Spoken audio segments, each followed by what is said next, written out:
যে আয়োজনটা ছিল এটার মূল উদ্দেশ্য ছিল যে আমাদের রায়পুরবাসীকে সচেতন করা, গার্ডিয়ানদেরকে সবচেয়ে সচেতন করা।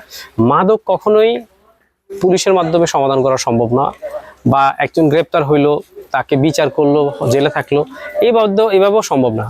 প্রত্যেক গার্ডিয়ানকে তার বাচ্চাটা কোথায় যাচ্ছে, কার সাথে মিশছে, মাদক গ্রহণ করার আগেই তাকে সচেতন করে ফিরে আনতে হবে। আর যারা মাদকে আসক্ত হয়ে গেছে তাদের সামাজিকভাবে তাদেরকে সুন্দর ব্যবহারের মাধ্যমে, তাদেরকে নৈতিক শিক্ষার মাধ্যমে ফিরে আনতে হবে। আর যারা মাদক কারবারি আছে তাদের ব্যাপারে সামাজিক আন্দোলন গড়ে তুলতে হবে। এবং সবচেয়ে বড় বিষয় আমরা যেটা দেখি, মাদক কারবারি যারা ধরা পড়ছে এটা চুনোপুটি, বাট এই জেলায় কারা মাদকটা নিয়ে আসতেছে তাদেরকে কিন্তু এখন পর্যন্ত ধরা পড়ে নাই। আমি এই প্রোগ্রামের মাধ্যমে আমাদের এসপি সাহেবকে অনুরোধ জানাবো, দ্রুত এই জেলায় কারা মাদক নিয়ে আসে তাদের তথ্যটা প্রকাশ করা এবং তাদের গ্রেপ্তারের ব্যবস্থা করা। আমি মনে করি যদি এই কাজটা করা সম্ভব হয় তাহলে মাদকের অর্ধেক সমাধান হয়ে যাবে, আমি বিশ্বাস করি।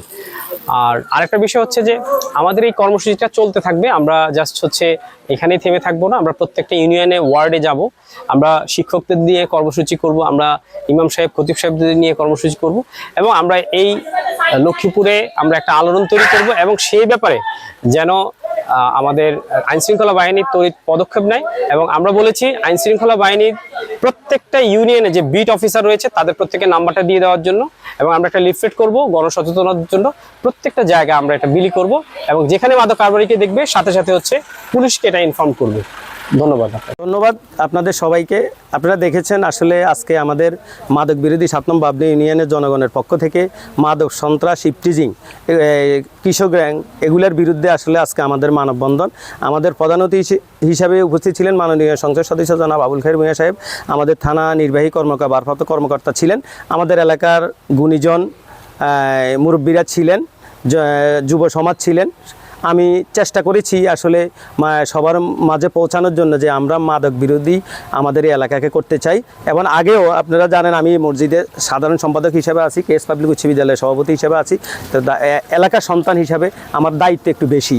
আর এই দায়িত্বের থেকে আসলে আমি অনুভব করেছি যে সবাইকে সম্পৃক্ত করে, জনসাধারণকে সম্পৃক্ত করে আমরা এই মাদকের বিরুদ্ধে কাজ করতে হবে। আর জনসাধারণকে সম্পৃক্ত না করলে আমরা এটা সুফল পাওয়া খুব কঠিন হবে। শুধু যদি আমরা আইন শৃঙ্খলা বাহিনীর দিকে তাকিয়ে থাকি তাহলে হবে না। আমরা সবার পক্ষ থেকে, বিশেষ করে ফ্যামিলি যারা এগুলো আছে তাদের ফ্যামিলির পক্ষ থেকে, সমাজের পক্ষ থেকে আমরা এগুলোর বিরুদ্ধে একটা আন্দোলন গড়ে তুলতে চাই। বাস্তবতায় সকল অপরাধের মূলেই মাদক আর কিশোর গ্যাংয়ের দ্বারা এবং মাদক সেবীদের দ্বারাই তৈরি হচ্ছে মব কালচার। এছাড়াও আরও বিভিন্ন ধরনের খুন খারাপি, চুরি, ছিনতাই, ডাকাতি, সব ধরনের অপরাধের মূলেই আছে মাদক।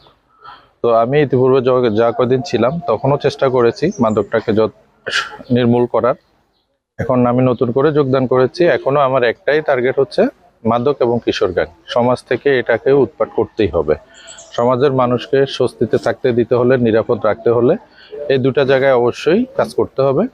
সেই লক্ষ্যেই আমি বিভিন্ন মাদক বিরোধী সচেতনতা সভা অংশগ্রহণ করছি। আপনারা দেখলেন আজকে এখানে একটা মাদক বিরোধী সচেতনতা সভা হয়েছে। আমাদের মাননীয় সংসদ সদস্য মহোদয় উপস্থিত ছিলেন। তো আমার ইচ্ছা আছে রায়পুরের থানা এলাকার প্রত্যেকটা ওয়ার্ডে, গ্রাম পর্যায়ে এই ধরনের মাদক বিরোধী সভা সমাবেশ করা, মানুষকে সচেতন করা।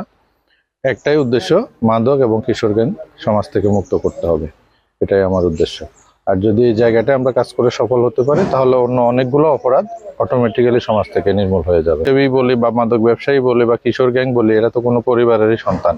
তো সেটা আমি আজকে আহ্বান করেছি, পারিবারিক কাঠামো যদি মজবুত করা হয়, পরিবারের গার্ডিয়ান যদি সচেতন হয়, তার সন্তানকে যদি দেখভাল করে, নজরদারিতে রাখে, সে কোথায় যায়, কার কাছে যায়, কোথায় সে আড্ডা দিচ্ছে, কার সাথে মিশছে, সে কোনো খারাপ কাজে জড়িত আছে কিনা, এ ধরনের অনুসন্ধিৎসু মন যদি অভিভাবকদের না থাকে তাহলে শিশু কিশোরদেরকে তো ওনারা নিয়ন্ত্রণে রাখতে পারবে না।